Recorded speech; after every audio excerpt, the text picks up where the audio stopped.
Assalamualaikum warahmatullahi wabarakatuh.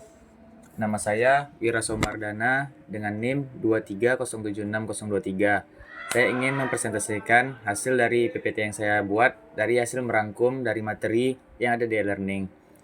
Baik, judulnya sekarang adalah Pengantar Sistem Komputer, dibuat oleh Wira Somardana.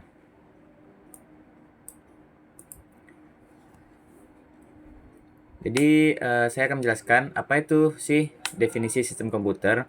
Sistem komputer adalah sebuah kombinasi perangkat keras, perangkat lunak, dan juga pengguna yang bekerja sama untuk melakukan tugas-tugas komputasi. Komputer memproses data menjadi informasi yang berguna. Nah, di sini perangkat keras tuh ada kayak laptop, mouse, keyboard, dan lain-lainnya. Sedangkan perangkat lunak ada kayak software. Sedangkan pengguna ini biasa disebut dengan brainware. Oke, next.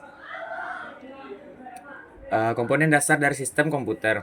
Terdapat beberapa elemen utama, yaitu ada prosesor, memori utama, modul I/O, dan juga bus sistem, yang menghubungkan semua komponen untuk berkomunikasi. Oke, selanjutnya adalah kita masuk ke prosesor. Prosesor memiliki beberapa register internal, termasuk memory address register atau yang biasa disebut MAR, dan memory buffer register atau MBR, yang membantu dalam pengolahan data dan instruksi. Yang kedua, kita masuk ke dalam memori utama.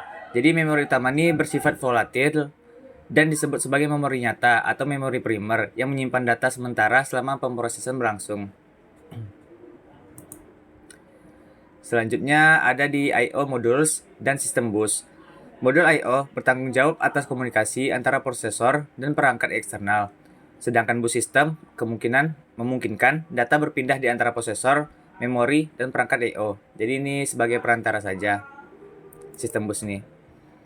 Nah, selanjutnya kita ke siklus instruksi prosesor. Siklus instruksi terdiri dari dua langkah. Yang pertama, pengambilan fetch instruksi dari memori dan eksekusi instruksi oleh prosesor untuk menjalankan program. Nah, itu tadi adalah kedua langkah siklus instruksi prosesor. Oke, next. Kita akan membahas tentang register yang terlihat pengguna. Register ini bisa diakses oleh program dan berfungsi untuk meminimalkan referensi memori utama, termasuk register data, alamat, indeks, dan stack pointer. Selanjutnya ada register kontrol dan status. Register ini mengontrol operasi prosesor seperti program counter atau PC yang menunjukkan alamat instruksi berikutnya dan program status word atau PSW. Nah, selanjutnya ada siklus interrupt. Prosesor akan memeriksa adanya interrupt. Jika tidak ada, instruksi berikutnya dieksekusi. Nah, jika ada interrupt, prosesor menjalankan root line interrupt handler. Jadi kalau misalnya nggak ada interrupt tuh, bakal programnya akan berjalan. Dan jika ada interrupt, maka prosesor akan menjalankan routine interrupt handler. Nah, selanjutnya ada direct memory access atau biasa disebut dengan DMA. Kemungkinan perangkat I/O. DMA ini memungkinkan perangkat I/O untuk berkomunikasi langsung dengan memori tanpa melibatkan prosesor dan mengurangi beban kerja prosesor. Jadi ini sangat membantu prosesor. Selanjutnya ada memori sekunder. Tadi kita udah membahas memori utama. Sekarang kita akan membahas memori sekunder sekarang.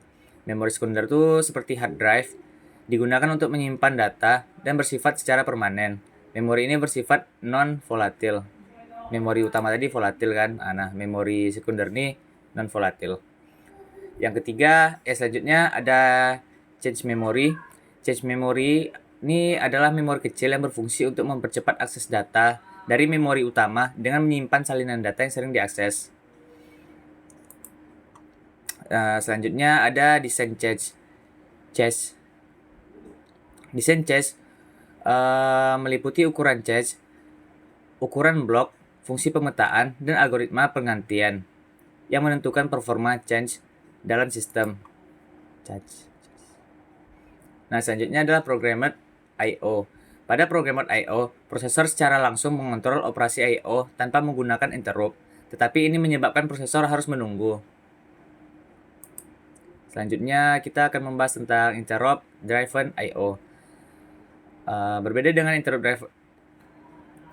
sebelumnya, pada interrupt driven I/O, prosesor diinterupsi ketika perangkat I/O siap. Prosesor menyimpan konteks, program, dan menjalankan interrupt handler. Selanjutnya ada multiprogramming. Multiprogramming memungkinkan prosesor menjalankan beberapa program sekaligus dan mengelola dilakukan berdasarkan prioritas atau siklus I/O dari masing-masing program. Jadi dia tetap masih sistem berdasarkan prioritasnya. Selanjutnya ada hierarki memori. Memori diorganisasikan dalam hierarki berdasarkan kecepatan akses dan kapasitas. Memori yang lebih cepat lebih mahal, sementara yang lebih lambat lebih murah dan berkapasitas lebih besar. Oke, selanjutnya ada disk change. Disk change adalah bagian dari memori utama yang digunakan untuk menyimpan sementara data dari disk untuk meningkatkan kecepatan akses data yang sering digunakan. Oke, itu saja tadi isi dari PPT-nya. Saya akan membacakan kesimpulannya. Jadi kesimpulannya kita rangkum dari beberapa slide sebelumnya tadi. Sistem komputer adalah fondasi penting dalam era teknologi modern. Sebagai kesatuan yang terdiri dari perangkat keras, perangkat lunak, dan pengguna. Sistem komputer memungkinkan berbagai tugas komputasi, juga dilakukan dengan efisien. Jadi perangkat keras ini seperti prosesor, memori utama, perangkat input-output bekerjasama untuk memproses data, sementara perangkat lunak berfungsi memberikan instruksi yang mengarahkan perangkat keras dalam menjalankan fungsinya. Nah, pada proses pengolahan data melibatkan beberapa siklus instruksi, dimulai dari pengambilan instruksi hingga eksekusi. Dengan interupsi, yang memungkinkan sistem untuk menangani tugas secara efisien, terutama ketika terdapat perangkat yang membutuhkan perhatian lebih dari I/O. Keberadaan memori, termasuk memori utama dan memori sekunder, memberikan sistem kapasitas penyimpanan yang cukup untuk menangani data sementara dan jangka panjang. Sedangkan cache memory membantu mempercepat akses data dari memori utama dengan menyimpan informasi yang sering digunakan. Nah, ini kita pindah sebentar. Selain itu, teknologi seperti Direct Memory Access atau DMA dan multiprogramming memungkinkan sistem untuk menangani beberapa tugas sekaligus tanpa memberatkan prosesor. Jadi ini kedua ini adalah yang membantu meringankan tugas prosesor. Hierarki memori yang mengatur memori berdasarkan kecepatan akses dan kapasitas, memastikan bahwa data yang paling sering diakses disimpan di tempat yang dapat dijangkau lebih cepat oleh prosesor. Baik, sekian tadi adalah materi dari saya dari hasil merangkum dari materi yang ada di e-learning. Sekian presentasi dari saya. Assalamualaikum warahmatullahi wabarakatuh.